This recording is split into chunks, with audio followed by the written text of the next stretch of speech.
I warned you. Celeste Vicenzi had a suicidal plan.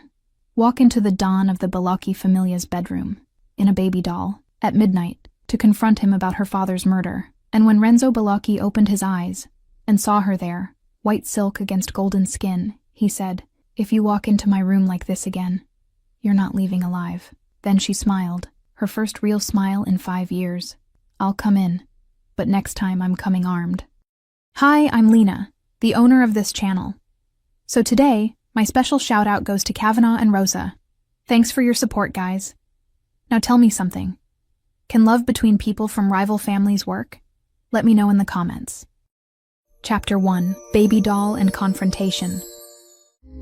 I saw him near the villa. He shouldn't be here. Renzo Balocchi's bedroom door wasn't locked, and that should have been my first warning that I was making the biggest mistake of my life. But I didn't come all the way to Villa Balocchi, in the middle of the Sicilian night, to back down in front of an open door. I came to look into the eyes of the man who destroyed my family, and pull from him the confession I'd been chasing for 5 years. The white silk baby doll I wore wasn't my choice. It was strategy. Women who entered an Italian Mafia don's bedroom usually had a very specific intention, and I needed the guards to think exactly that when they saw me walking through the corridors. I needed them to see me as just another temporary conquest of their boss, not as Marco Vicenzi's daughter coming to collect a blood debt. My bare feet made no sound against the cold marble as I moved through the room plunged in shadows. Moonlight streamed through the wide windows, illuminating Renzo Balocchi's silhouette. Asleep in the king-size bed, and even sleeping, he looked dangerous in a way that made my heart race with fear and anger in equal parts. I stood there, watching the man who commanded one of the most powerful families in Sicily, and touched the knife hidden on my thigh. The Krav Maga classes my father insisted I take since I was 8 taught me how to kill, but being here now, feet away from his murderer, was different from any training I'd ever done. He woke up before I decided to move closer. The instinct of a born predator made his eyes open and find me immediately, without the slightest trace of sleep or disorientation, and I realized he already knew I was there long before opening his eyes. Renzo sat up in bed, with a calm that was more frightening than any display of anger could be. He wasn't wearing a shirt, and the moonlight drew shadows on his abs, but I forced my attention to remain on his face, on the dark eyes studying me with an intensity that made my skin tingle. "If you walk into my room like this again," he said, his voice rough with sleep but loaded with deadly threat, "you're not leaving alive." The threat should have made me back down, should have reminded me of the danger I was running, but instead, something inside me broke free, something that had been trapped for 5 years. Since the day I buried my father and swore I'd find the man responsible, and I felt my lips curve, the first real smile in 5 years. "I'll come in," I said, feeling the adrenaline rush through my veins. "But next time I'm coming armed." The silence that followed was thick, loaded with tension that made the air feel heavier. Renzo watched me for a long moment, and I saw the exact instant his expression changed from controlled surprise to something that looked dangerously close to interest. "Celeste Vicenzi," he said, and my name in his voice sounded like accusation and recognition at the same time. "Marco Vicenzi's daughter." It wasn't a question. "You remember his name?" I said. Renzo tilted his head, studying me with attention that seemed to see through the white silk, through the skin, straight to the bones. "I remember them all," he answered, pausing. "The question is, what do you want?" I took a step forward, out of the shadows. "Confirmation." "Of what?" "That it was you, that you ordered my father killed." The silence that followed was heavy. Outside, Mount Etna smoked against the starry sky, a threatening presence that matched perfectly with the man in front of me, and all of Sicily seemed to be holding its breath. Renzo got out of bed with fluid movements, like a predator preparing to attack. He moved to the window, turning his back to me in a way that was clearly a test, and I realized he wanted to see if I'd take the opportunity to attack him. "And if I had killed your father," he said, looking at the nighttime landscape, "you'd already be dead." "So it was you," I said, anger burning in my chest. He turned slowly, and for the first time, I saw something like genuine interest on his face. "I neither confirm nor deny," he said, starting to approach with measured steps. "But Celeste," my name sounded different now, softer, more dangerous. "If you suspect, why did you come here? Alone? Vulnerable? Who said I'm vulnerable?" He stopped too close. So close I could feel the heat emanating from his body. So close I had to tilt my head back to maintain eye contact. "You're not who you appear to be," Renzo said, and those dark eyes searched my face as if reading secrets. "None of us are," I replied. "The difference is that I admit it. Something changed in the air between us. The temperature seemed to rise, and suddenly I was aware of every inch of space separating us, of the way his breathing deepened, of how my own lungs seemed to have forgotten how to function. Renzo invaded my personal space completely, and I smelled him. Something woody and expensive mixed with whiskey and danger. "You know I can kill you. Here, now." It should have been a threat, but it came out almost like a whisper, and I realized there was something else happening here. There was an invisible electric current between us. There was tension that had nothing to do with violence and everything to do with the way he was looking at my mouth. "You can," I said, my voice coming out hoarse, "but you won't." "Why not?" "Because I'm the only person who looks at you like you could bleed." I paused. "And you like it." The silence was loaded with something intense. Renzo went completely still, his eyes fixed on mine, and I could see the pulse beating in his neck, the way his jaw muscles contracted. Then he took a step back. Just one, but it was as if a spell had been broken. "Get out of my room. I'm not finished yet." "Yes, we are." Before I could react, his hand was on my arm. It didn't hurt, but it was firm, too hot against my skin. "You're staying at the villa tonight. Storm outside. In the morning. You decide. If you want to continue this game, or if you want to live." I looked at his hand on my arm, then back at his face. "And if I choose the game?" Something dangerous flickered in his eyes, and a smile formed on his lips, small and deadly. "Then you'll find out why I'm Dawn." He released me abruptly. "Guest room, second door on the right." A pause. "And Celeste? Next time, knock first." He moved away, but his eyes never left mine. There was something in that look that was more intimate than the touch had been, something that made my stomach clench in a disturbing way. I should leave, but my feet seemed glued to the floor. Finally, I forced myself to move, crossing the room toward the door, feeling his gaze burning on my back. But when my hand touched the doorknob, I couldn't resist the impulse to look back. Renzo was still where I'd left him, illuminated by the moon, half in shadows, completely motionless. We watched each other across the distance, and he looked like a statue carved in marble in danger. "Good night, Don Bellocchi," I said. "Good night, Celeste Vicenzi," he replied, and the way he said my full name sounded like promise and threat. I left the room before I could do something insane. My feet carried me to the second door on the right, and I locked myself in the guest room with trembling hands, feeling like I'd just escaped something dangerous, and at the same time, thrown myself into another trap. Only when I was alone, with the door closed, did I allow my knees to weaken. I slid down the back of the door until I was sitting on the cold floor, my heart beating too hard, and the adrenaline that had sustained me began to dissipate, leaving only trembling in my hands. Unconsciously, I brought my hand to the arm where Renzo had held me. The skin was still warm, still tingling with the memory of his touch. "Shit," I whispered to the empty room. "I came here with a clear objective, confront my father's murderer and get a confession." But he didn't confess, didn't deny, just looked at me with those eyes that seemed to see everything. And now I was locked in a guest room at his villa, with the ghost of his touch still burning on my skin. Outside, I heard the wind beginning to howl, bringing the storm Renzo had mentioned. Lightning illuminated the room for brief moments, followed by thunder that made the windows vibrate, and Sicily was unleashing its fury as if responding to the tension still pulsing in the air. I forced myself off the floor and explored the room.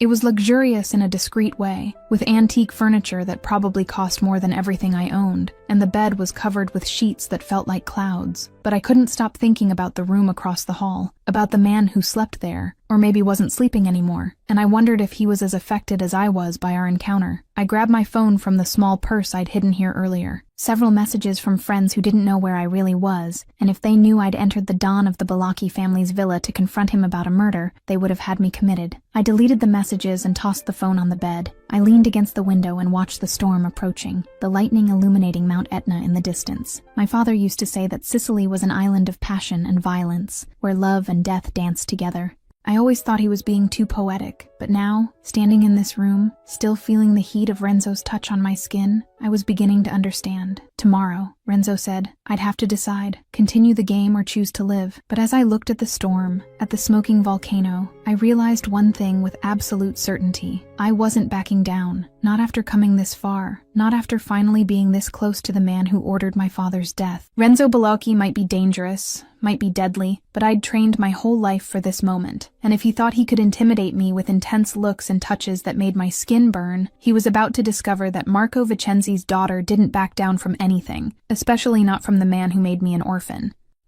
Chapter 2. Game Begins and Dangerous Chemistry. I want the truth. What are you talking about?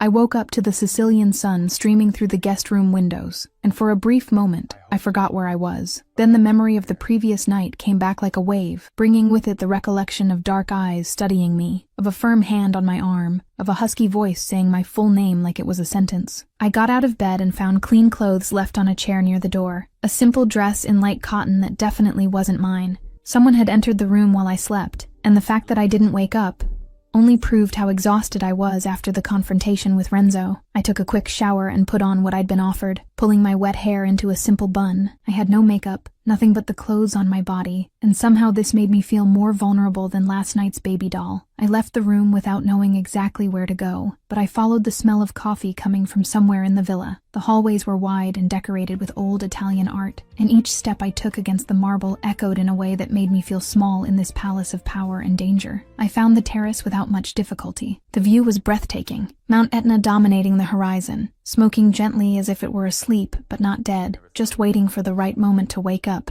And there was something disturbing about the way it perfectly mirrored the man sitting at the table. Renzo was there, wearing dark pants and a white shirt with the sleeves rolled up to his elbows, reading an Italian newspaper while drinking espresso. He didn't look up when I approached, but I knew he'd heard me coming, knew he was perfectly aware of my presence even while pretending otherwise. I sat in the chair across from him without waiting for an invitation. If he wanted to ignore me, he'd have to work harder at it. "Good morning," I said, keeping my voice steady. "Good morning." He turned the page of the newspaper, still not looking at me. "About yesterday." "Yesterday didn't happen." I blinked, confused. "It didn't?" Finally he looked up, and the impact of that gaze was as intense as it had been the night before. "You had a nightmare. Sleepwalking. It happens." It took me a second to process what he was doing. He was giving me an out, a way to pretend I'd never walked into his room dressed in white silk, that I'd never confronted him about my father's murder, and I wondered if it was out of kindness or strategy. I laughed, unable to contain the reaction. Sleepwalking. How convenient. Something like amusement crossed his face, but before either of us could say anything else,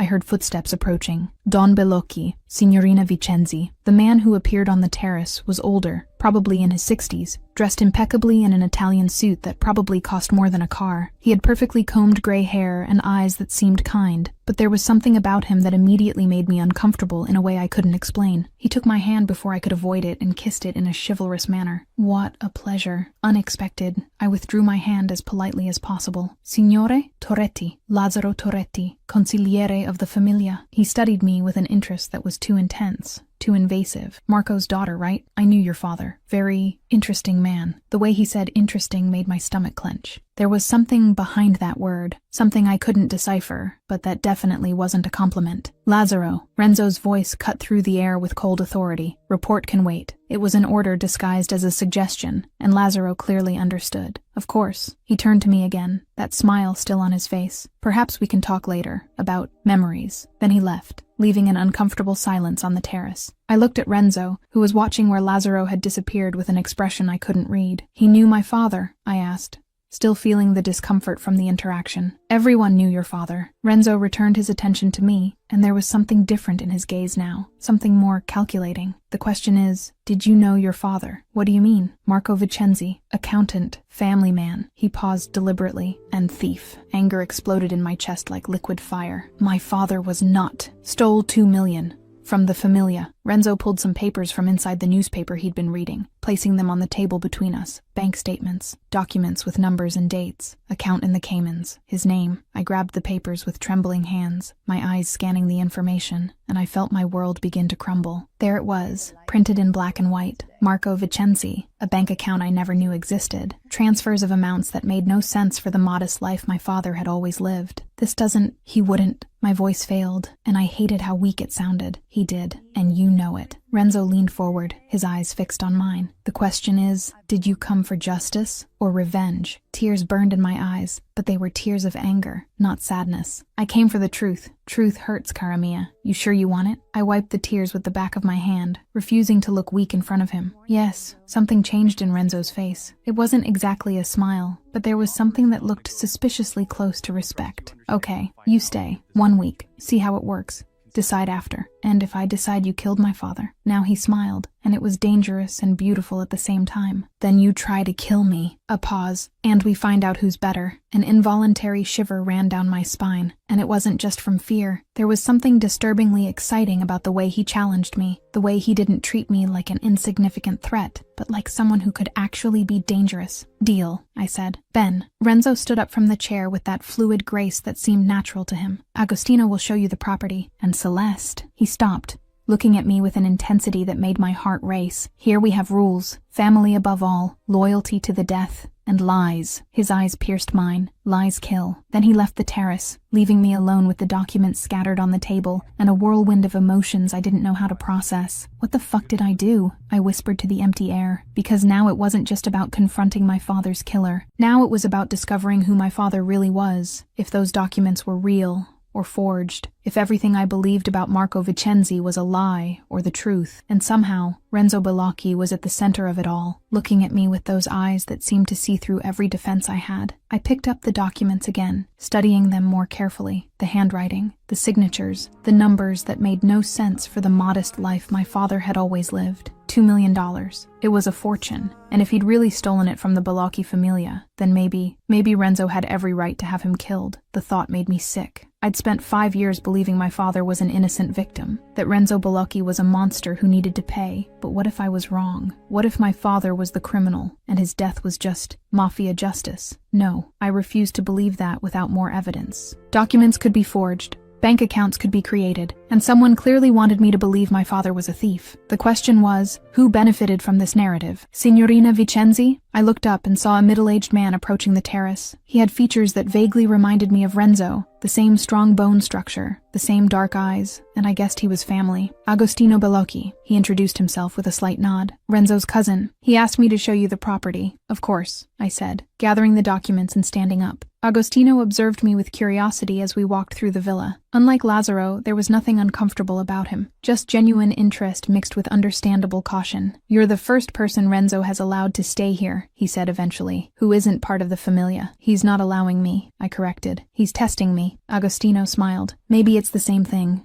To him. We passed through perfectly manicured gardens, ancient fountains, areas of the villa that seemed to have centuries of history impregnated in the walls. Agostino explained the family structure, how the business worked, always with that caution of someone who knew exactly how much information to give and how much to withhold. Can I ask a question? I said eventually. Depends on the question. Lazzaro Toretti. How long has he been consigliere? Agostino stopped walking, studying me more carefully. Since before Renzo became Don. Why do you ask? Just curious, I lied. But from the way he looked at me, it was clear he didn't believe it. Lazzaro was the one who raised Renzo after his father died, Agostino said carefully. He's important to the familia, but not to you, I thought, catching something in his tone. There was reservation there, maybe even distrust, and I wondered if Agostino also felt that discomfort that Lazzaro inspired. We returned inside the villa when the sun was already high in the sky. Agostino left me in the library, an impressive room with shelves that went from floor to ceiling, and books that were probably worth fortunes. Renzo will be busy until dinner, he said. You're free to explore. But Signorina Vincenzi, he looked at me seriously. Be careful. Not everyone here is your friend. Then he left, leaving me alone in a sea of books and secrets. I spent the rest of the day exploring the library, looking for anything that could give me more information about the Bellocchi familia, about my father, about what really happened 5 years ago. But all I found were books about Italian history, philosophy, and some novels in English that seemed out of place. When the sun began to set, painting the sky orange and pink, I caught myself thinking about Renzo, about where he was, what he was doing, if he was thinking about me as much as I was thinking about him, and I hated the fact that thought even crossed my mind. He was my enemy, the man who probably ordered my father's death. It didn't matter how my heart raced when he looked at me. It didn't matter how my skin tingled when he touched me. None of it mattered. I was here for justice, for truth, for revenge,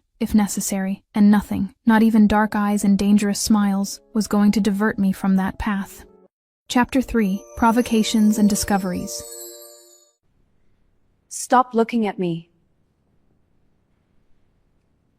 The following days at Villa Bellocchi passed in a fog of observation and discovery. Renzo gave me access to almost the entire property, except for his office, and some areas that Agostino politely suggested I avoid, and I took advantage of every second to study the man I'd come here to confront. What I discovered surprised me in ways I didn't expect. Renzo Bellocchi wasn't the sadistic monster I'd built up in my head over 5 years. He was calculating, yes.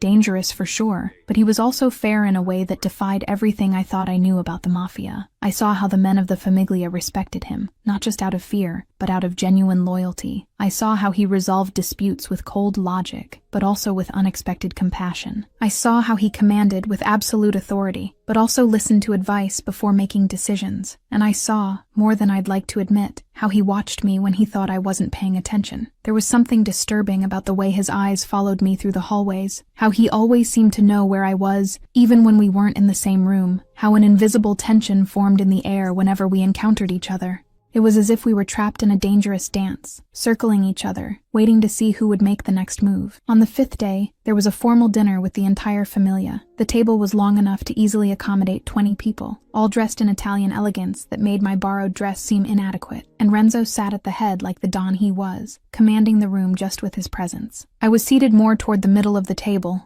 between two older women who observed me with barely disguised curiosity, but not open hostility, and I tried to focus on the delicious food in front of me instead of on the man at the end of the table, whose eyes I could feel on my skin. "Are you Cousin Renzo's girlfriend?" The childish voice made me turn, and I found a small boy watching me with huge, curious eyes. He couldn't have been more than 6 years old, with messy dark hair and a smile that showed a missing tooth in front. I laughed, unable to contain my reaction to his innocence. "No, Piccolo, I'm a visitor. You're Bella," he declared with the brutal honesty of children. "He only looks at you." Automatically, my eyes moved to Renzo, and with a shock that ran down my spine, I realized the boy was right. Renzo was watching me at that exact moment, with an intensity that made my heart skip a beat. And even from afar, even with a table full of people between us, I felt the impact of that gaze as if it were physical. "He looks at everyone," I said, forcing my attention back to the boy and trying to ignore the heat rising in my face. "Not like this." Alessandro leaned closer, whispering as if he were sharing an important secret. "When he likes someone, he makes a serious face."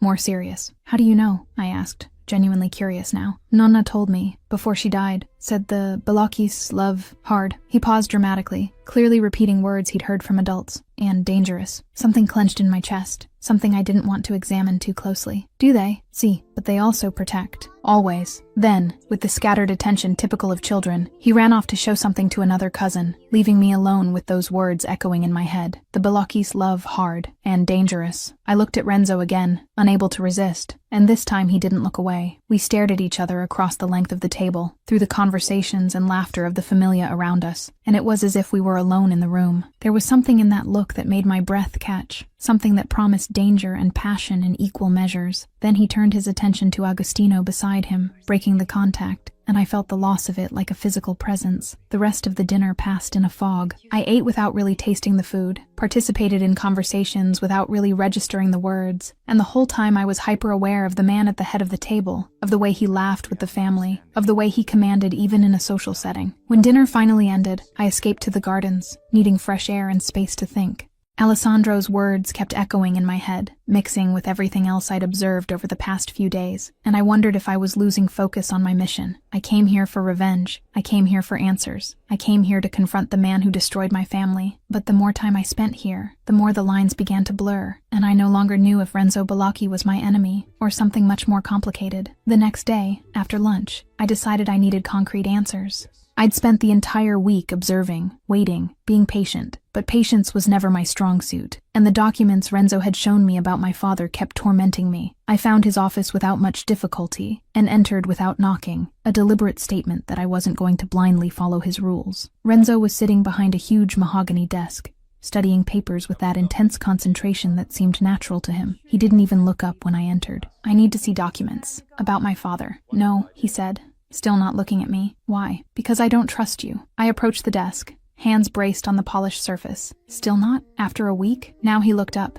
and the impact of that dark gaze hit me with full force. "A week is nothing. Trust takes time." "How much time?" Renzo stood up with that fluid grace, rounding the desk until he was too close to me. "Depends. On what?" My voice came out more hoarse than I intended. "On how many times you try to seduce me," he said, and there was something dangerous in his tone, something that made my stomach clench. Indignation exploded in my chest. "I am not." Tight dresses, different perfume, smiles. He paused, studying me with that attention that seemed to see through me. "You think I don't notice? I'm not trying to seduce you." "No?" Renzo took another step, completely invading my personal space, and placed his hand on the wall beside my head, trapping me without actually touching me. "Then why does your heart race when I get close?" My breathing failed, betraying me completely. "Because you irritate me." "Liar." The word came out almost like a caress.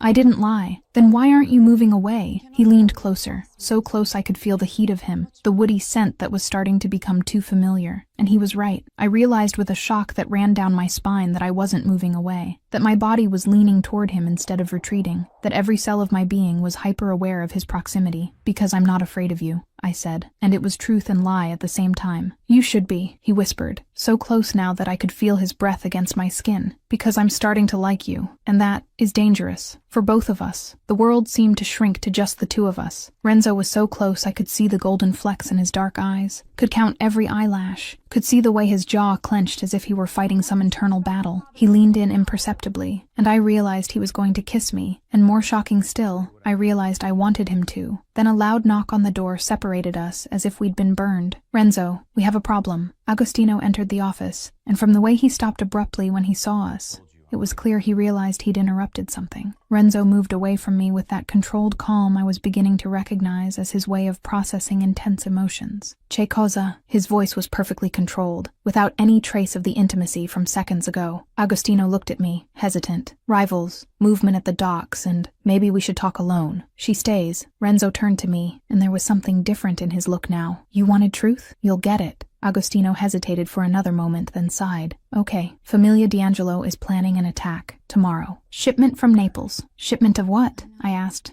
genuinely curious. Agostino and Renzo exchanged a look, and I saw something that seemed almost like amusement pass between them. "Olive oil," Renzo said, and the ironic tone was impossible to miss. "Of course, olive oil." I didn't believe it for a second, but I didn't press either. "Not yet. And you're coming with us." It took a second for his words to process. "What? You want to know who killed your father? Come see how business works. Real business." "This is crazy," I said, but even as the words came out, I felt adrenaline starting to rush through my veins. "This is life." Renzo studied me with that disturbing intensity. "Or you stay, like a child, protected." He knew exactly which button to push. My pride bristled immediately. "I'm going." A smile formed on his lips. Small but genuine. "Ben, wear black, okay? And cara mia?" He paused, and there was something dangerous and exciting in his look. "Tomorrow you'll find out if you really know me." I left the office with my heart beating erratically, and my hands trembling slightly. What had I just agreed to do? Go with Renzo Balocchi to some kind of mafia operation, presumably involving violence and danger, just days after confronting him about my father's murder? But even as logic told me I was being an idiot, another part of me, the part my father had trained to fight and survive, was excited by the prospect. Because maybe finally, I'd get to see Renzo Balocchi as he really was. Not the elegant man who commanded family dinners, but the brutal Don who controlled a criminal empire. And maybe finally, I'd discover the truth about what happened to Marco Vincenzi, even if that truth destroyed me in the process. Chapter 4. Ambush and Lethal Revelation. You're not my enemy!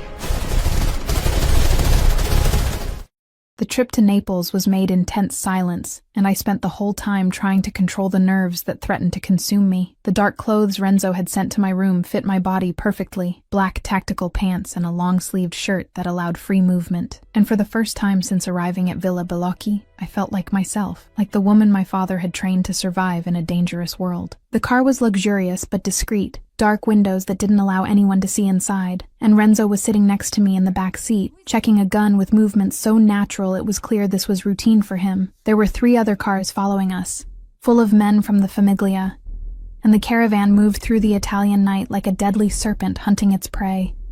"You stay in the car," Renzo said for the 3rd time, and his tone was one of absolute command, with no room for discussion. "I'm not going to stay in the..." Gunshots cut through my words like razors through silk. Everything happened too fast to fully process. The front windshield of the car exploded into thousands of fragments. The driver screamed something in Italian I didn't understand, and the car skidded violently to the side, as more shots echoed in the night, coming from all directions at once. "Ambush!" Agostino shouted from the car in front through the radio, and his voice was loaded with adrenaline and anger. "Get out of the cars. Now." Renzo pushed me to the floor with one hand, while opening the door with the other, protecting my body with his, in a way that should have irritated me, but instead made something strange happen in my chest. Then he got out of the car in one fluid movement, gun already in hand, already firing at shadowy figures I could barely distinguish in the darkness of the docks. I dragged myself out of the car on his side, staying low behind the protection of the metal, and what I saw made my blood freeze. There were at least 20 men surrounding us, maybe more, all armed, all shooting with a precision that suggested professional training, and Renzo's men were clearly outnumbered. But what shocked me most was realizing that those men weren't wearing the colors of the D'Angelo Familia. They weren't the rivals Agostino had mentioned. They were others, and from the way they attacked with perfect knowledge of our route and our timing, it was clear that someone from the inside had passed on the information. Internal betrayal. I saw Renzo move with a deadly grace that was simultaneously terrifying and mesmerizing, each of his shots finding its target with surgical precision, each movement calculated for maximum efficiency. This wasn't the elegant man who presided over family dinners. This was the brutal Don who built an empire through blood and determination, and there was something primitive about the way my body reacted to seeing him like this. Then I saw 3 men approaching him from behind, while he was distracted with other attackers in front, and something inside me simply reacted before my brain could process the decision. The instinct my father spent years cultivating took over completely. I moved without thinking, years of training transforming my body into a fluid weapon. The first man didn't even see what hit him when I grabbed his gun with a Krav Maga move that disarms and unbalances at the same time, using his weight against him to throw him to the ground with enough force to leave him stunned. The second man tried to grab me, but I was already spinning, my elbow connecting with his face at an angle that guaranteed he wouldn't be getting up anytime soon. And then the gun I'd taken from the first man was in my hands, the familiar and comforting weight of a Glock 19 that was almost identical to the one my father had taught me to use. The third man raised his gun toward Renzo, and I didn't hesitate, didn't think, just pulled the trigger and saw his body fall, before the sound of the shot even finished echoing. The silence that followed was both absolute and deafening. The fight had ended as quickly as it began, the attackers who were still alive fleeing into the night,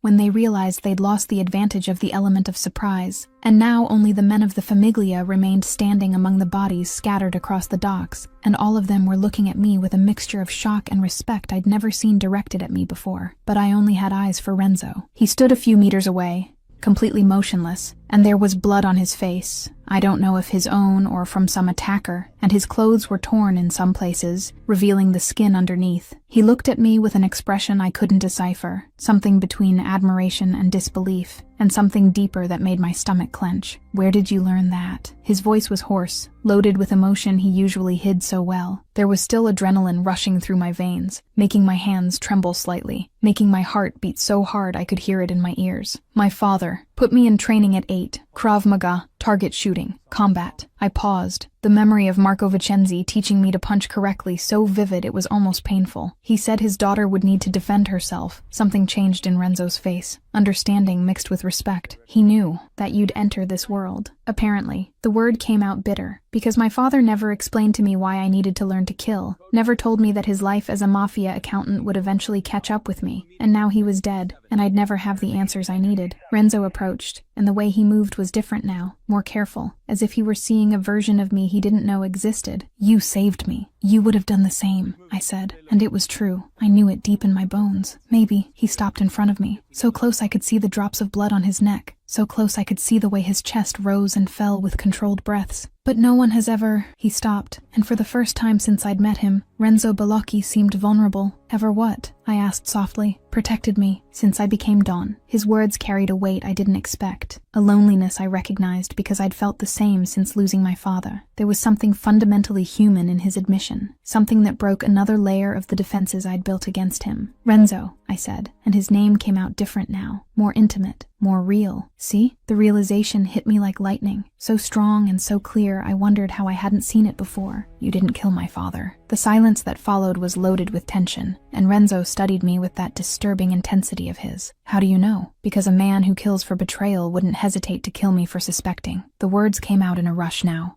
fast and certain. "And you protect, even those who challenge you." I saw the exact moment he processed what I was saying, saw the way his jaw clenched, how his eyes narrowed slightly. "So why does someone want you to think it was me?" The question hung between us, heavy with implications I was only beginning to understand. Someone had manipulated me, someone had planted evidence, someone had guided me to Renzo with the clear intention of pitting us against each other. Someone manipulated me. Anger began to burn in my chest. Not the old anger directed at Renzo, but a new fury directed at whoever had orchestrated all of this. Planted evidence. Suspicions? Who? His voice was dangerously calm, the kind of calm that precedes violence. I closed my eyes, forcing my mind back to those first days after my father's death, forcing myself to remember details I'd ignored at the time because I was lost in grief and anger. "Lazzaro. He showed up after my father's death," offered help, always mentioned you, always with anger in his voice when he said your name, Lazzaro. The way Renzo said the name was icy, loaded with a controlled fury that was more frightening than any explosion could be. Do you trust him? I did. He raised me after my father died. Renzo ran his hand through his hair, a rare display of frustration. But if he killed your father and manipulated you, what was the plan? Why do this? The answer came to me slowly, piece by piece, fitting into a horrible puzzle. For us to fall in love, I said, and the words came out almost like a whisper. And then I'd betray you, or kill you. Emotional destruction. The silence that followed was absolute. Renzo looked at me with an intensity that made my skin burn, and there was something in his eyes I couldn't name, something that made my heart race in a way that had nothing to do with the fight that had just happened. And did it work? He finally asked, his voice low and dangerous. Which part? Falling in love with me. His words hung in the air between us, heavy with implications I wasn't ready to face. Fall in love with Renzo Bellocchi? With the man I came here to confront? With the Mafia Don who commanded an empire of violence and secrets? It was ridiculous. It was impossible. It was still deciding, I said, and it was lie and truth at the same time. Renzo laughed, and it was the first time I'd heard him really laugh. Not the controlled sound he used at family dinners, but a genuine laugh that completely transformed his face. Liar. And maybe he was right.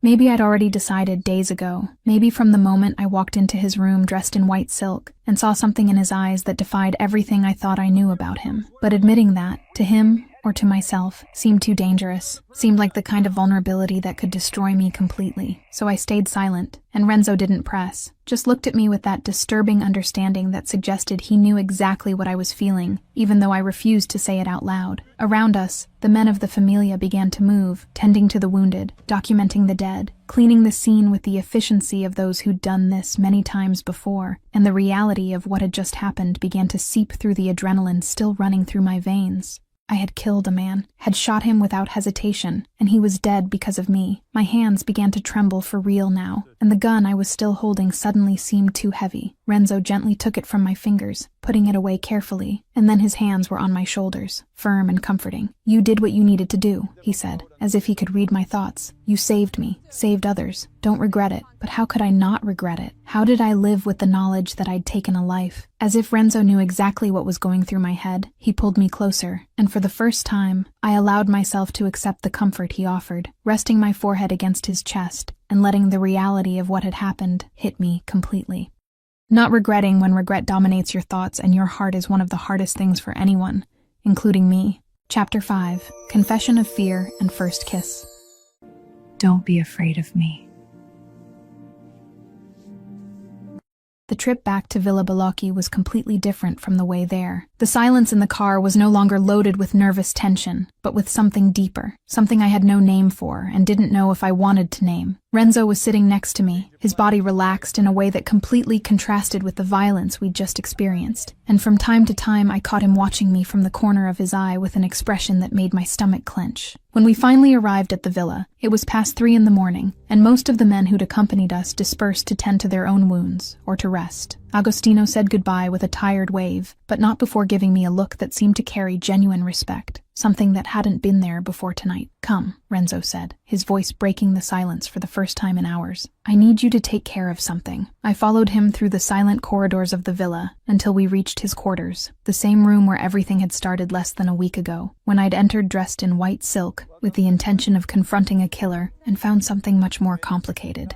The room was exactly as I remembered, but now, being here with him felt different, loaded with an intimacy that didn't exist before. And when Renzo began to remove his torn, blood-stained shirt, revealing the muscular torso I'd only seen in shadows that first night, I felt heat rise in my face in a way that was both embarrassing and disturbing. You have soft hands, he said, as I guided him to sit on the edge of the bed, grabbing the first aid kit he'd pointed to in the bathroom. For a killer. The word hit me like a punch to the stomach, bringing back the memory of the man I'd killed, the weight of the gun in my hand, the sound of his body falling to the ground. I'm not a killer. Today you were. Renzo watched me as I began to clean the deep cut on his shoulder, the wound probably caused by a bullet that grazed him. How does it feel? I stopped for a moment, really thinking about the question, trying to put into words the whirlwind of emotions that had consumed me since the moment I pulled the trigger. Powerful, I finally said with brutal honesty, and terrible at the same time. Welcome to my world. There was something like understanding in his voice, as if he knew exactly what I was feeling because he'd gone through the same experience years ago. Is it always like this? I continued cleaning the wound carefully, trying not to hurt him more than necessary, but my hands trembled slightly with his proximity,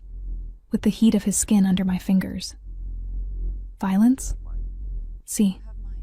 He paused, and when he spoke again, his voice was lower, more vulnerable, but never with someone who matters watching. I stopped cleaning the wound completely, my eyes meeting his. I matter? The question hung between us for a long moment, and I saw something pass across his face, something that looked like fear mixed with acceptance, as if he were admitting something he'd been trying to deny to himself. That scares me, he finally said, and the raw honesty in his voice made my heart tighten in my chest. What? I whispered, barely able to find my voice. I'm not afraid of dying. Never have been. I live expecting it, actually. I've always known that would be my end eventually. Renzo raised his hand, his fingers lightly touching my face in a caress so gentle it was almost painful in its tenderness. But today, when you shot the man behind me, I was afraid. Of dying. It didn't make sense. He'd just said he wasn't afraid of death, of liking you. His eyes pierced mine.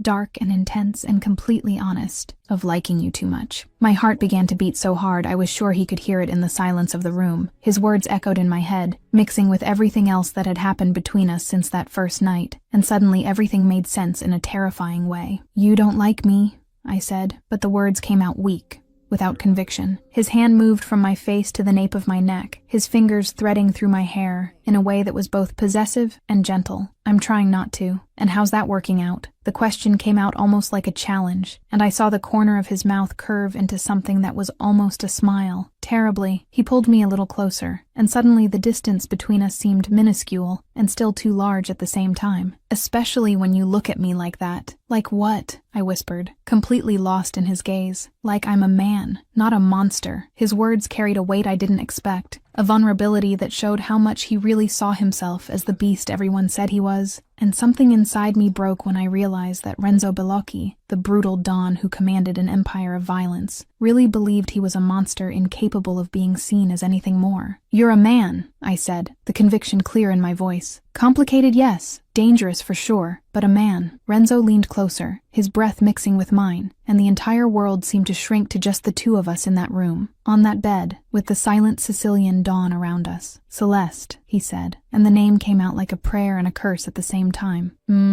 I could barely make the sound come out, trapped in his gaze, in his proximity, in the way his heart beat as hard as mine under the palm of my hand still pressed against his chest. If I kiss you now, everything changes. It wasn't a question, it was a warning, but even so I heard myself respond with an honesty that should have scared me. Maybe it already has. The kiss, when it finally happened, was different from anything I expected. It started soft, almost hesitant, as if Renzo were giving me the chance to pull back, to change my mind, but when he realized I wasn't going to move away, when he felt my hands move up to his hair and pull him closer, the kiss changed completely. Suddenly, there was urgency there. There was need. There were months of tension and denial exploding in a moment of pure intensity that made my entire world tilt on its axis. His hands were in my hair, on my waist, pulling me closer until I was practically in his lap, and I could feel the heat of his body through our clothes, could feel his heart beating as erratically as mine. When we finally pulled apart, both breathless, Renzo rested his forehead against mine, eyes closed, his breathing coming in short bursts that matched mine perfectly. Shit, he said, and the word came out hoarse and messy in a way that was so different from his usual control that I couldn't help but laugh. Eloquent, I said, still trying to catch my breath. His eyes opened, and there was something there that was both dangerous and vulnerable. You know what this means? That we're idiots? The answer came out before I could think better of it, and I saw the smile form on his lips, completely transforming the face that moments before had been all serious intensity. That now I'm going to have to kill anyone who looks at you, he said, and the tone was half serious, half playful in a way that made my stomach clench. A shiver ran down my spine, but it wasn't from fear. It was from something much more disturbing. Possessive, completely. Renzo leaned in and kissed my neck, right where my pulse beat out of control, and the sensation of his lips against my skin made my eyes close involuntarily. And you? What? I could barely form the word, distracted by the way he kept kissing that spot on my neck that apparently had a direct line to the rest of my body. Jealous, If other women look at me, I opened my eyes and pushed him back slightly so I could see his face, and there was amusement there mixed with genuine curiosity. I thought about the question for a moment, trying to be honest with myself about what I really felt. Experimentally, yes, he laughed, and the sound was rich and genuine in a way I rarely heard from him. Ben, so we understand each other. About? I tilted my head, genuinely curious now about where he was going with this. That this is mine now. He touched my wrist with his fingers, right where my heart beat visible under the skin, and I don't share. I should have been indignant at the possessive declaration, should have reminded him that I wasn't his property or anyone's, should have resisted the way he was claiming me without asking permission. But instead, I found myself saying something completely different. Possessive and arrogant. You'll get used to it, he said, and then kissed me again, slower this time, deeper, and I allowed myself to melt into his touch, into his hands, into the way he held me like I was the most precious thing in the world. When the kiss finally ended, we sat there for a long moment, just looking at each other, processing what had just happened between us, and what it meant for everything else. I had come to Villa Balaki with the intention of confronting my father's killer, and instead, I just kissed the man I'd accused of that crime, the man I now knew was innocent, the man who had somehow become something much more important than I ever imagined possible. Renzo, I said softly, touching his face with my hand. See, cara mia? The casual way he used the term of endearment made something strange happen in my chest. What do we do now? It was a broad question, encompassing everything from Lazaro and the betrayal to the two of us, and whatever this was becoming. Now, he said, pulling me closer again, we find out who really killed your father. Together, he paused, his eyes piercing mine. Because you're my partner now, Celeste. In everything. His words should have scared me, should have made me pull back, but instead, I felt safe in a way I hadn't felt since my father died, as if I'd finally found someone who saw me as an equal, who respected me enough to fight by my side instead of protecting me from afar. Partners then, I said, and sealed the deal with another kiss that quickly deepened until we were both breathless again, until his hands were under my shirt, warm against the skin of my abdomen, until I knew that if we didn't stop now, we wouldn't stop at all. You should go, Renzo said, but his voice was hoarse, and the way he held me suggested he really didn't want me to go anywhere. Probably, I agreed, but I didn't move, still lost in the heat of him, the smell of him, the way everything about him seemed to have been made to fit perfectly with me. Celeste, he said my name like a warning and a plea at the same time. I know. I finally forced myself to get off his lap, immediately feeling the loss of contact as something physical. Good night, Renzo. Good night, cara mia. He watched me leave the room with those dark eyes that seemed capable of seeing through every defense I had, and when I finally closed the door behind me and leaned against it in the empty corridor, I allowed myself to feel the full weight of what had just happened. I had kissed Renzo Balocchi, had admitted, both to him and to myself, that what I felt for him was much more than simple physical attraction or curiosity. And now, walking through the silent corridors of the villa toward my own room, I knew there was no going back. Everything had changed between us, and the only question now was what we would do about it. Chapter 6. Lazaro revealed and crisis of trust. He lied to us. What? Are you sure? We need to verify this immediately. A week had passed since the night at the docks, since the first kiss, since everything changed between Renzo and me in a way that couldn't be undone. We spent those days in a kind of strange limbo, closer than ever, but still investigating, still searching for evidence to prove what we both knew deep in our souls, that Lazaro Toretti was responsible for my father's death. Renzo included me in all the meetings now, treating me like an extension of himself, as if I'd always been part of the familia, and the other men began to respect me not just because I'd saved their Don, but because he made it clear I was important to him in a way no one had been before. We were in his office when Agostino entered with an expression on his face that immediately put me on alert. He was carrying a folder full of documents, and the way he held it suggested the contents were explosive. Renzo, you need to see this, he said, placing the folder on the desk between us. Renzo opened it without hesitation, and I leaned in to see better, my heart beginning to race when I recognized the names on the documents. Bank transfers, statements, signatures that looked familiar, but were slightly wrong in a way that only someone who knew my father's handwriting as well as I did would notice. Lazaro, Agostino said, pointing to a series of transactions. Bank transfers. Celeste's father's account. He paused heavily. He forged documents. Marco Vicenzi never stole money. Fury exploded in my chest like a volcano.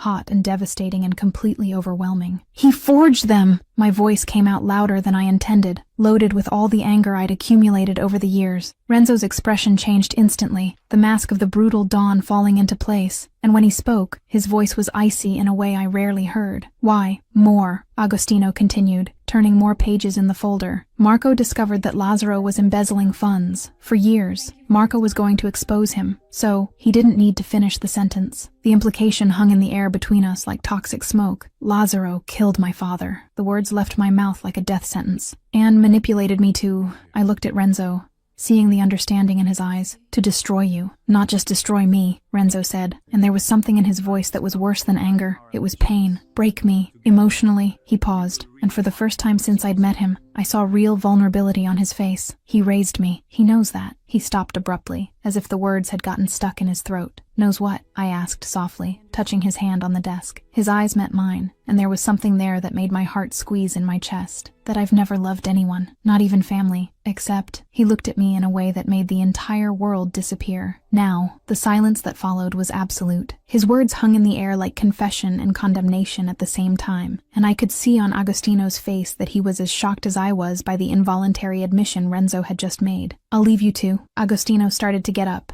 clearly uncomfortable. No, stay, I said quickly, because I needed answers now, couldn't wait. I turned to Renzo, my heart beating so hard I could hear it. You love me? The pause that followed was too long, too heavy. Does it matter? Of course it matters. Disbelief colored my voice. Why? Renzo gestured between the two of us with a hand that trembled slightly. You were put in my path, manipulated. This could just be programming. The pain his words caused was physical, as if he'd punched me in the stomach.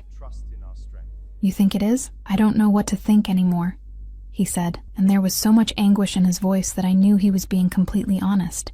Tears burned in my eyes, but I refused to let them fall. Then maybe we should stop, until we figure it out. Maybe, he agreed, but the way he said the word made it clear we both hated that idea with every fiber of our beings. Or, Agostino said, breaking the tense silence, you confront Lazzaro, together, and find out the truth. Renzo and I looked at each other, and I saw in his eyes the same conflict I felt inside me, fear mixed with determination, doubt mixed with certainty. Risky, Renzo finally said. For who? I challenged. For you. If he realizes we know, he kills you. First. The protective way he said it made my heart squeeze. Then we do it before he realizes, I said, feeling determination harden inside me like steel. Something changed in Renzo's face, something that looked suspiciously like pride. You don't back down. Never. I held his gaze, letting him see the truth in my words. So? Partners? Partners, he agreed, but then added, but if this goes to shit, you protect me? It was half question, half provocation. I die first, he said, and there wasn't a trace of hesitation in his voice. The silence that followed was loaded with the weight of that declaration. It wasn't just about protection. It was about sacrifice. It was about being willing to give his own life for mine, and the meaning of that was impossible to ignore. That's pretty intense for a business partnership, I said, trying to lighten the tension with humor, but my voice came out too hoarse to work. Renzo's lips curved into something that was almost a smile. Ben, because this was never just business. And there it was, the admission we'd both avoided making out loud. Whatever this was between us, it had long ago surpassed the boundaries of partnership or strategic alliance. It was personal in a way that was terrifying and inevitable at the same time. Agostino cleared his throat, clearly uncomfortable with the intimate moment he was witnessing. So, what's the plan? I forced my attention back to the problem at hand, to Lazzaro and his betrayal, to my father's death that finally had a name and face responsible. We confront him, with the evidence, make him confess. And then? Agostino asked. Then, Renzo said, and his voice was icy in a way that reminded me exactly who he was. Famiglia Justice. His words were a death sentence,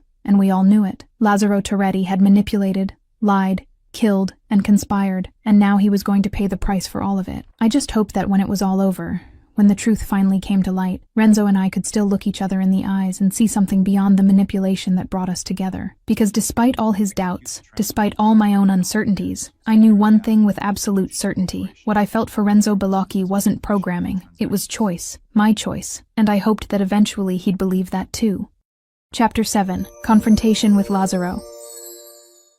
It's over, Lazzaro.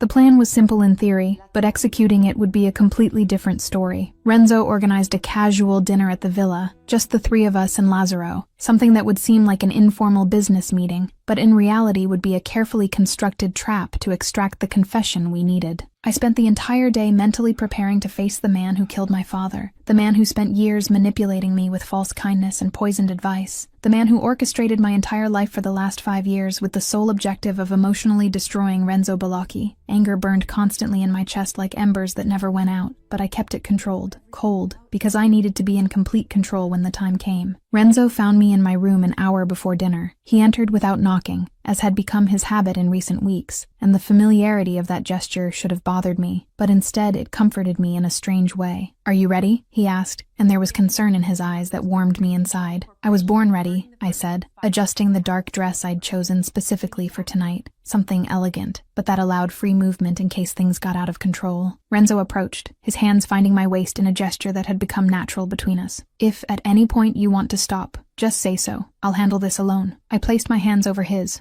holding him there. "No, this is as much mine as it is yours. My father, my revenge." Something passed across his face, something that looked like respect mixed with concern. "Just promise you'll be careful." "I promise," I said, and sealed the promise with a quick kiss that quickly threatened to deepen until we both remembered we had a task ahead. When we went down to the dining room, Agostino was already there, nervous but determined. The table was set for 4, the food already served, everything seeming perfectly normal, except for the tension that permeated the air like electricity before a storm. Lazzaro arrived punctually at 8, dressed impeccably as always, the gentle smile on his face that I now recognized as a mask carefully constructed over decades. He greeted Renzo with the familiarity of someone who'd raised him, greeted me with that excessive interest that always made me uncomfortable, and sat at the table as if he didn't have a care in the world. "Renzo, Celeste, how domestic you two have become," he said, and there was something in his tone that sounded slightly disdainful, as if our closeness amused him somehow. "Sit, vecchio amico," Renzo said, gesturing to the chair across from him, and I noticed the way he emphasized old friend with just a hint of sarcasm. Lazzaro sat, but there was something different about him now, a tension in his shoulders that hadn't been there when he entered. He sensed that something had changed, that the atmosphere was wrong somehow.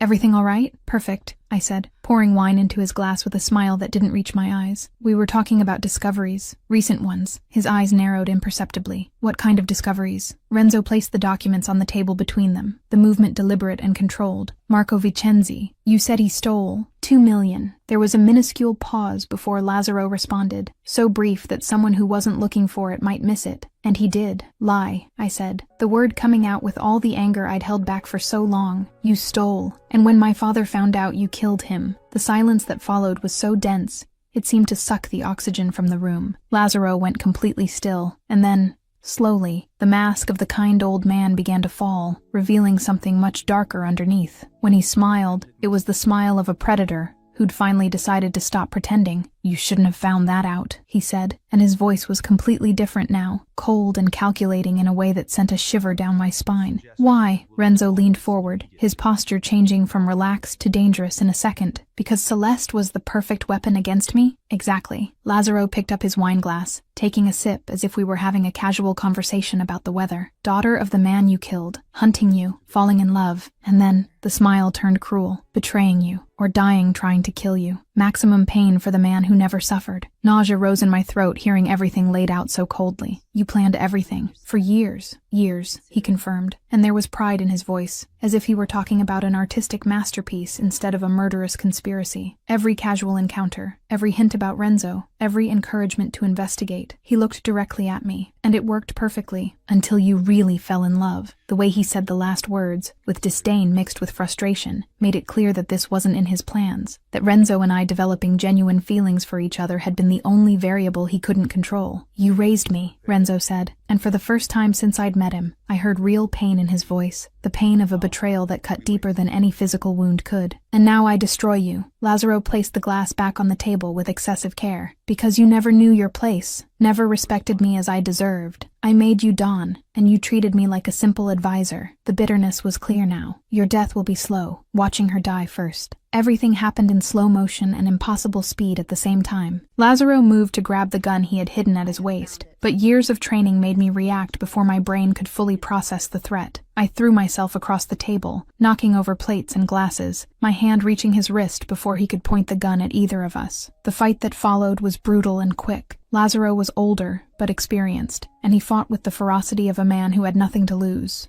His elbows crashed against my ribs, trying to make me let go, but I maintained control of his armed hand while using my weight to unbalance him. Years of Krav Maga taught me that in a real fight, there were no pretty moves or perfect technique. There was only survival. I twisted his wrist at an angle where I heard something crack, and the gun fell to the marble floor with a sound that echoed through the hall. Renzo was there in a second, grabbing Lazaro by the collar and throwing him against the wall with enough force to knock the air from the older man's lungs. I picked up the gun from the floor, keeping it pointed at Lazaro while Renzo held him immobilized. "Should have trained the girl better," Lazaro spat, blood dripping from the corner of his mouth where he'd bitten his tongue on impact. But I underestimated how much Marco Vincenzi loved his daughter. "He loved me enough to prepare me for men like you," I said, my voice coming out firmer than I felt. Renzo looked at me over his shoulder, and there was something in his gaze that was pure astonishment. "You're incredible. We're a good team," I replied, and I saw the moment he processed those words, their full meaning. "The best." He turned his attention back to Lazaro, and the mask of the brutal Don was firmly in place now. "And Celeste? See? What I feel for you isn't programming. It's choice. My choice." His words echoed through the hall, a public declaration in front of the man who'd tried to manipulate us, a complete rejection of everything Lazaro had planned. And despite the situation, despite the violence that had just happened, my heart filled with something warm and sweet. "Even after everything? The manipulation?" I asked, needing to hear him confirm it. "Especially after," Renzo said, never taking his eyes off Lazaro. "Because you chose to stay, to fight, with me." Tears burned in my eyes, but they were tears of relief,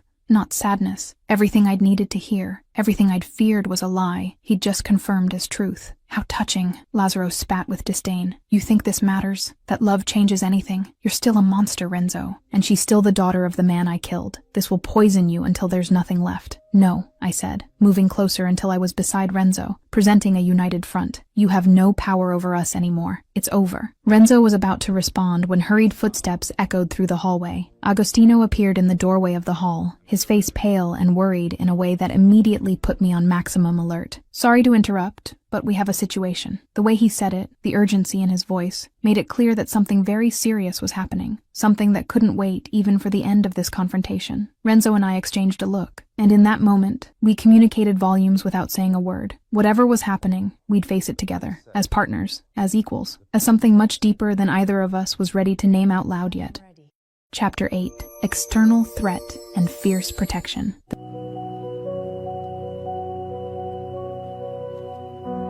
The situation Agostino brought was worse than any of us could have imagined. We gathered in Renzo's office while two men from the Familia took Lazaro to the basement, where he would be held until we decided exactly what to do with him, and the tension in the air was so dense I could barely breathe properly.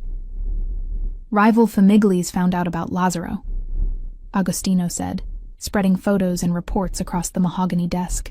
"They think we're weakened, vulnerable." He paused heavily, his eyes meeting mine with something that looked like pity. "And they want Celeste." The silence that followed was absolute. I felt Renzo's body tense beside me, every muscle contracting as if he were preparing to attack something that wasn't physically present in the room. "Why?" His voice came out dangerously calm, the kind of calm I'd learned meant he was seconds away from exploding into violence. "Because now everyone knows," Agostino said, looking at Renzo with something that seemed like genuine concern, "that she's your weakness." Anger exploded in my chest like liquid fire. "I'm not a weakness." "No," Renzo said, turning to look at me with an intensity that made my heart stop. He stopped, searching for the right words. "Everything, which is worse, because now I have something to lose." His words carried a weight that went far beyond fear for my safety. They carried the recognition that I had become the most important thing in his life, the only thing that could truly destroy him if it were taken away. And despite the seriousness of the situation, something warm bloomed in my chest. "So, what do we do?" I asked, forcing my mind to focus on the immediate problem instead of getting lost in what his words meant. "You hide. I deal with the rivals." His tone left no room for discussion. It was pure command from a Don accustomed to being obeyed without question. Not a chance. I crossed my arms, planting my feet firmly on the floor in a way that made it clear I wasn't backing down on this. "We're partners." "Celeste." "Renzo," I interrupted before he could start arguing. "I'm not going to hide while you fight alone." I paused, letting a small smile form on my lips. "Besides, you saw how I fight. I'm useful." I saw the conflict pass across his face, pride fighting with fear, respect for my ability, fighting with the instinct to protect me at any cost. "You're going to be the death of me, or your salvation," I replied softly, touching his face with my hand. "Do you trust me?" His eyes pierced mine. dark and intense and completely honest. With my life. Then let's end this. Together. Agostino cleared his throat, clearly uncomfortable with the intimate moment, but also impressed with the determination we both displayed. They're going to attack tomorrow, at dawn, on the road to Naples. Then we'll be ready, Renzo said, his voice returning to command tone. Gather all the men. I want our best team. And Agostino? He looked at his cousin with a serious expression. If something happens to me, you protect her, no matter the cost. Nothing's going to happen to you, I said with conviction. But Renzo just looked at me with that look that said he'd lived long enough in this world to know nothing was guaranteed. Dawn came too quickly, and I found myself preparing weapons alongside Renzo, in a silence that was both comfortable and loaded with tension. He'd given me a Glock identical to the one I'd used at the docks, and the familiar weight in my hand was comforting in a strange way. You stay at my back, Renzo said for the 5th time as we checked the magazine of the last gun. Always where I can see you, and you stay where I can cover you, I replied, refusing to be relegated to a passive position even now. The attack came exactly when Agostino had predicted, multiple families working together in a temporary alliance with the sole objective of taking down the Balocchi famiglia while they thought we were weak. But what they didn't expect was that we were prepared, that we'd turned that road into a carefully constructed trap. The fight that followed was chaotic and brutal in ways that even the ambush at the docks hadn't been. There were at least 30 men attacking, maybe more, and the sound of gunfire echoed across the Sicilian landscape like artificial thunder. But Renzo and I moved together as if we'd trained side by side for years instead of weeks. I covered his back while he advanced. He protected my flanks when I needed to reload. And there was a synchronicity between us that was almost supernatural, as if we could read each other's thoughts just by the way we moved. It was like dancing with a perfect partner, each movement flowing naturally into the next, each action complementing the others in a way that made us both stronger together than apart. When the last attacker fell, when silence finally descended on the road stained with blood and destruction, I allowed myself to breathe for the first time in what felt like hours. My body ached in places I didn't even know could hurt. There was a deep cut on my arm that would probably need stitches, and my clothes were torn and stained with blood that wasn't all mine. But I was alive, and Renzo was alive, and that was all that mattered. Never again, Renzo said, approaching me with steps that revealed he was also injured. There was blood dripping from a cut on his forehead, and the way he favored his left side suggested broken or at least bruised ribs. You never risk yourself like that again. If you don't risk yourself, I don't risk myself, I replied, gently touching the cut on his forehead. That's not how this works. That's how I work. I held his face with both hands, forcing him to look directly at me. Renzo, I love you, completely, and love means fighting, together. The words came out before I could think better of it, but the moment I said them, I knew they were true in a way that couldn't be denied. I loved Renzo Balocchi, with all his flaws and dangers and complications. I loved him in a way that went beyond logic or reason. He went completely still, looking at me with an expression I couldn't decipher. Then, so softly I almost missed the words, he said, I love you too. My heart stopped completely before starting to beat erratically. That's why, he continued, and then did something completely unexpected. Renzo Balocchi, Don of the most powerful familia in Sicily, knelt right there, in the middle of the blood-stained road, with the bodies of enemies scattered around us, with adrenaline still running through both our veins, and looked at me with a vulnerability I'd never seen in him before. Marry me. For a long moment, I thought I'd heard wrong. What? Marry me. Be my wife, my partner, He stopped, searching for the right word. Everything. Tears began streaming down my face before I could even think about controlling them. Years of pain and loneliness and anger finally giving way to something warm and sweet and completely overwhelming. Is this a request or an order? I asked, trying to bring some humor to the moment but failing when my voice came out too choked. A desperate request. There was so much love in his eyes it was almost painful to look directly at. Yes. The word came out as a whisper first, then louder. Always yes. Renzo stood up in one fluid movement and pulled me into a kiss that was both gentle and desperate, loaded with everything we'd been through together, with all the violence and passion and love that brought us to this moment. I didn't care that we were covered in blood and dirt, didn't care that there were bodies around us, didn't care about anything but the feeling of his lips against mine, his hands in my hair, the way he held me like I was the most precious thing in the world. When we finally pulled apart, both breathless, the sound of slow clapping made us both turn. Agostino stood a few meters away, a huge smile on his bloodied face. Finally, and despite everything, despite the battle that had just happened, despite the injuries and exhaustion, we both laughed, the sound echoing across the Sicilian road like a promise of better days to come. Chapter 9. Famiglia and Sweet Moments. This is my home.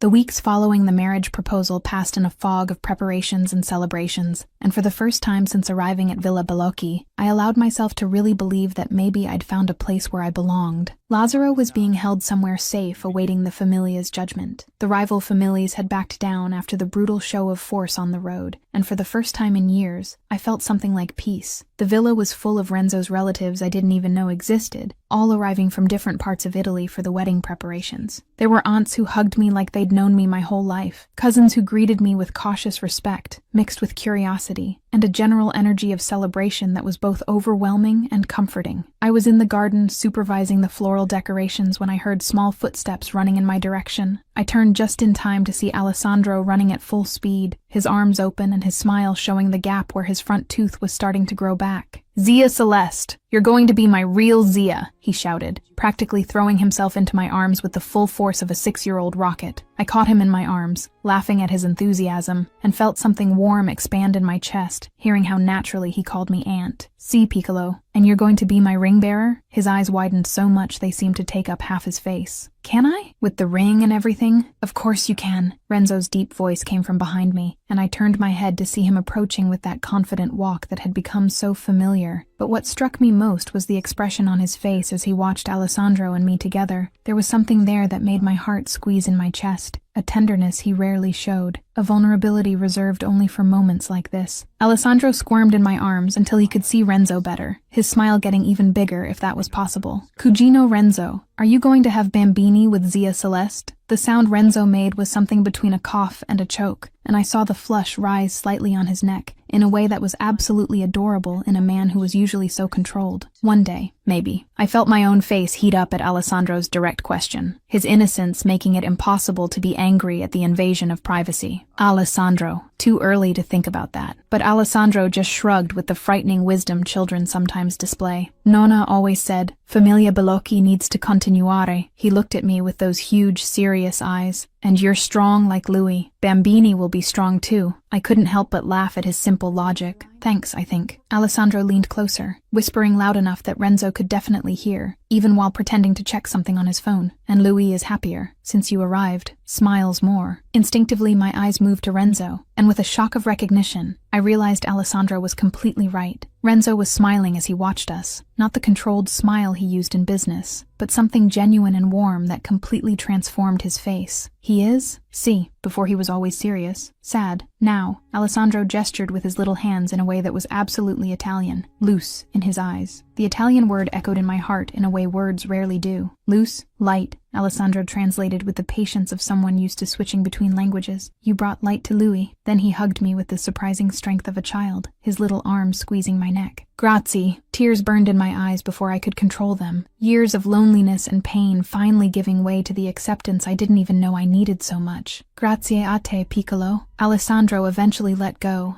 and ran off to show something to another cousin, leaving Renzo and me alone among the flowers that would be used at the wedding. He approached, his hands finding my waist in a gesture that had become natural between us, and pulled me back against his chest as we both watched Alessandro play with the other children. "He's right, you know," Renzo said softly, his voice vibrating against my back in a comforting way. "About what?" I asked, relaxing completely against him. "You brought light, to me, to everyone here." I felt him pause, as if searching for the right words. "Before you, I just existed, commanded, made decisions, survived. But I didn't live, not really." I turned in his arms so I could see his face, and the raw honesty I saw in his dark eyes made my heart race. "And now I have something to live for. Not just survive, but really live." He touched my face with that gentleness that contrasted so completely with the brutality he was capable of showing. "You gave me that." Night fell over Sicily with that specific beauty I'd learned to love, the sky painted in shades of orange and pink that eventually gave way to deep blue speckled with stars. Most of the relatives had retired to their rooms, or to the nearby town where many were staying. And finally, Renzo and I had a moment of peace on the terrace overlooking Etna. "You're good with him," Renzo said, breaking the comfortable silence as we watched the volcano smoke gently in the distance. "With Alessandro, he's special," I replied, thinking of the 6-year-old boy who had embraced my heart so easily. "His parents died when he was 3. Agostino takes care of him the best he can. But..." Renzo paused, the vulnerability clear in his voice. "He needed a mother figure." I turned to look at him, realizing where the conversation was going. "And you think..." His eyes met mine. dark and intense even in the dim light of the terrace. I think you'll be an amazing mother. Someday. He paused again. If you want. My heart beat harder in my chest at the implication of those words, at the images they conjured of a future I hadn't even allowed myself to imagine until recently. With you? His expression changed instantly, something possessive and protective and intense taking over. Only with me. He pulled me closer, his hands firm on my waist. Always only with me. I couldn't help but laugh at the intensity of the declaration. Possessive even about hypothetical children. Especially about them, he said, completely serious. You're mine. All of you. Present, future, children, everything. A shiver ran down my spine at the possessive declaration, but instead of feeling suffocated, I felt protected in a way I hadn't experienced since my father died. And you're mine? Completely. Until death. There was no hesitation in his voice, only absolute certainty. Then he kissed me, and it was different from the urgent kisses after fights, or the hesitant kisses from the beginning. This kiss was a promise. It was a commitment. It was the sealing of a future we were both consciously choosing to build together. His hands moved to my hair, holding me close as he deepened the kiss, and I allowed myself to melt completely into him, letting all the rest of the world disappear until there were only the two of us under the Sicilian sky. When we finally pulled apart, both breathless, we stayed there embraced for a long moment, just existing in the shared space, and for the first time since my father died, I felt I'd found a home. Renzo, I said softly against his chest. The sound vibrated against my cheek. About Bambini, I began, feeling his body tense slightly with attention. Eventually, when we're ready, I want them. I felt more than heard his breathing stop for a moment before returning. Deeper now. Eventually, he agreed, but there was something in his voice that suggested eventually wasn't as far away as I might think. What's the rush? I teased, looking up to see his face. His eyes met mine, and there was something there that was both dangerous and exciting. All the rush. I want to see you pregnant, my child, our familia. The way he said it, with so much possessiveness and desire mixed together, made my stomach clench in a way that had nothing to do with nervousness and everything to do with anticipation. Renzo, I said, a warning and an invitation at the same time. See, I love you. Infinitely. He pulled me into another kiss, deeper this time, more promising. Ti amo anch'io, mia moglie, mia regina, e mia vita. The Italian words echoed in my heart, and as we kissed under the Sicilian stars, with Etna smoking in the distance, and the future stretching promisingly before us, I knew I'd finally found where I belonged. It wasn't just about revenge anymore. It wasn't just about discovering the truth about my father's death. It was about building something new from what had been destroyed. It was about transforming pain into love, anger into passion, loneliness into family. It was about Renzo and me, and the future we'd choose to build together. Chapter 10. Wedding and Shared Empire. Forever begins today. The morning of my wedding dawned with the Sicilian sky painted in shades of gold and pink that seemed to have been chosen specifically by the gods to bless this day.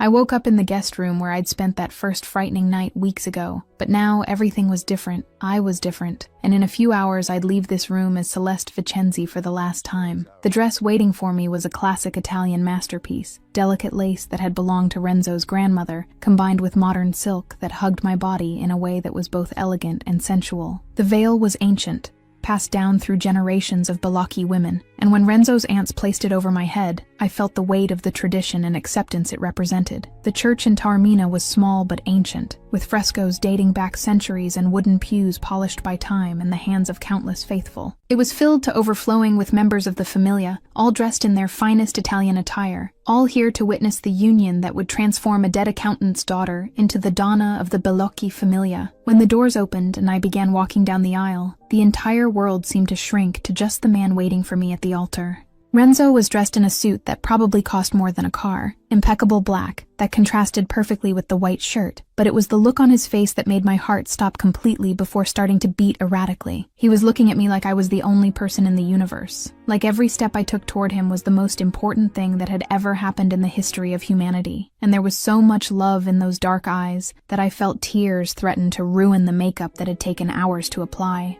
Alessandro stood beside Renzo, dressed in a small suit that was a perfect replica of his, holding the pillow with the rings with a seriousness that was absolutely adorable in a 6-year-old. When I passed him, I saw the small smile he couldn't completely hide, and I sent him a wink that made the smile grow even bigger. The priest began the ceremony with the traditional words in Italian, his voice echoing through the ancient walls of the church, but I could barely concentrate on anything but Renzo, the way his hand held mine so firmly, the way his thumb traced unconscious circles on my skin. Renzo Balocchi, do you take Celeste Vicenzi as your wife, to protect, honor, and love for all the days of your life? I do. Oggi e sempre. His voice was firm and clear, without any trace of hesitation, and the Italian words echoed in my heart like a sacred promise. Celeste Vicenzi, do you take Renzo Balocchi as your husband, to protect, honor, and love for all the days of your life? I didn't wait for the priest to finish completely. I do, con tutto il cuore. A murmur of approval ran through the congregation, and I saw the smile form on Renzo's lips, small but genuine, and completely directed at me. The priest continued with the traditional blessings, but when it came time to exchange rings, Alessandro stepped forward with the pillow, his little face serious as if he were executing the most important task in the world. Renzo took my ring first, sliding it onto my finger with a care that contrasted with the strength I knew those hands were capable of exerting, and then it was my turn to do the same with him. I now pronounce you husband and wife. You may kiss the bride. The kiss that followed was different from all the ones we'd shared before. It was long and deep, and loaded with years of tension and passion and love that finally had permission to exist openly. Renzo held me like I was the most precious thing in the world, one hand on my waist and the other on my face, and I allowed myself to melt completely into him while the church exploded in applause and shouts of celebration around us. When we finally pulled apart, both breathless and with idiotic smiles on our faces, Alessandro shouted loud enough for everyone to hear, "Now make bambini!" The entire church burst into laughter, and even Renzo couldn't hide the flush that rose slightly on his neck, but he just took my hand and began guiding us down the aisle toward the exit, toward where our future waited for us.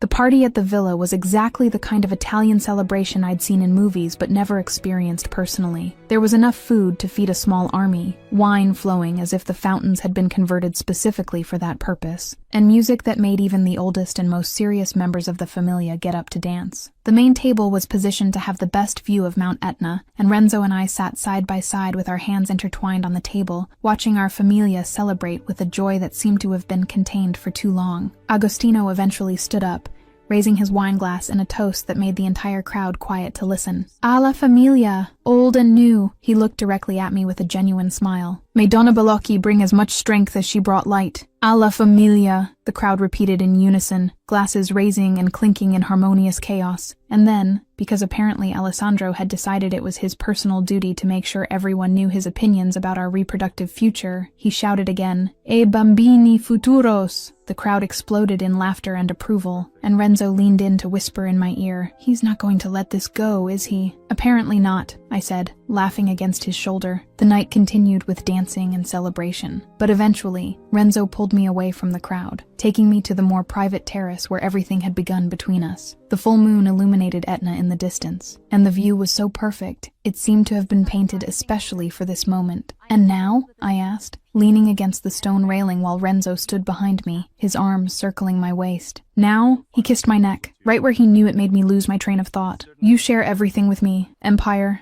decisions, power." He paused significantly. "Equal." I turned in his arms so I could see his face, needing to confirm I'd heard correctly. "Equal. Donna and Don. Together." His eyes pierced mine with absolute intensity. "And Celeste. See?" His expression changed to something that was both dangerous and protective. "Anyone who touches you dies. Anyone who disrespects you disappears. Anyone who threatens you." He paused deliberately. "Praise I don't find them." A shiver ran down my spine, but it wasn't from fear. It was from something much more primitive and disturbing, possessive and protective. "And you're my equal in this," he said, a small smile forming on his lips. "Any woman who looks at me will deal with me." I finished with a smile that probably looked more dangerous than I intended. "And I definitely won't go easy." Renzo laughed, the sound rich and genuine. "Perfect." Then his expression became more serious, more intense, and about Bambini. "Eventually," I said, but there was less conviction in the word than before. "How eventually?" He pulled me closer, his hands possessive on my waist. "What's the rush?" His eyes darkened with something that made my stomach clench. "All the rush. I want to see you pregnant, my child. Our familia." "Renzo," his name came out as warning and plea at the same time. "See? I love you. Infinitely. Ti amo anch'io." He kissed me, deep and promising. "Mia mogli, mia regina, mia vita." 2 years later, the meeting room in the palazzo in Rome was full of men from the familia. all dressed in expensive suits and discussing the latest business developments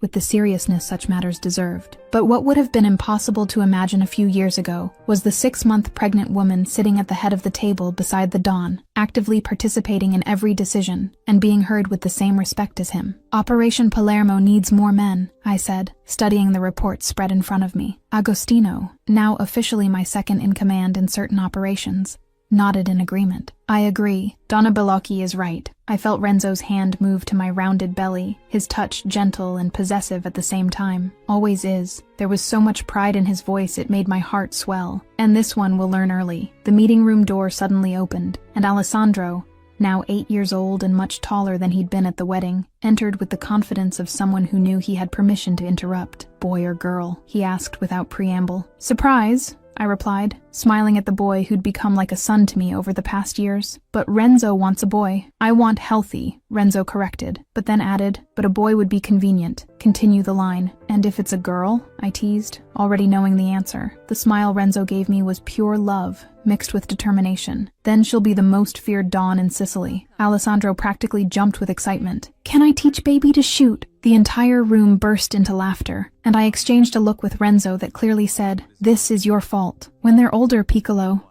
I said eventually, still laughing. The meeting continued for another hour, but eventually everyone dispersed, leaving only Renzo, me, and Alessandro in the large palazzo. We moved to the terrace overlooking the city, and the beauty of Rome at dusk never failed to impress me, but it was Renzo's hand intertwined with mine that really made everything seem perfect. Our familia, Renzo said softly, watching Alessandro play near the plants. Perfect. Finally, I agreed, leaning against him and feeling the baby kick lightly, as if agreeing with the assessment. We stayed in comfortable silence for a long moment, just existing in the shared space, until Renzo broke the quiet with a question that seemed to have weight beyond the simple words. Renzo, are you still afraid of liking me? He laughed softly, the sound vibrating against my back. Cara mia, now I'm afraid of losing you. Much worse. I turned in his arms, touching his face with my hand. You'll never lose me. Promise. Promise, he repeated, sealing it with a kiss that was as full of love as the first we'd shared. I love you. And there, on the terrace in Rome,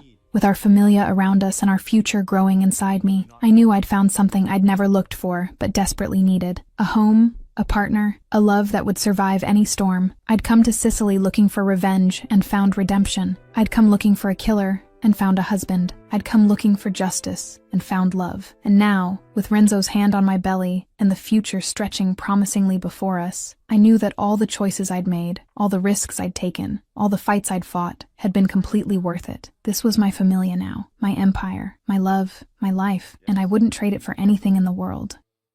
Final reflection. This is a story about how pain can transform into power, and revenge can give way to the most unlikely love.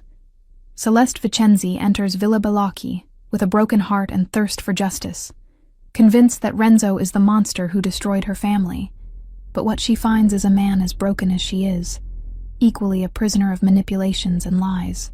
Their journey is visceral and intense, each confrontation loaded with an electric chemistry that defies logic, each touch burning with the promise of something forbidden and irresistible.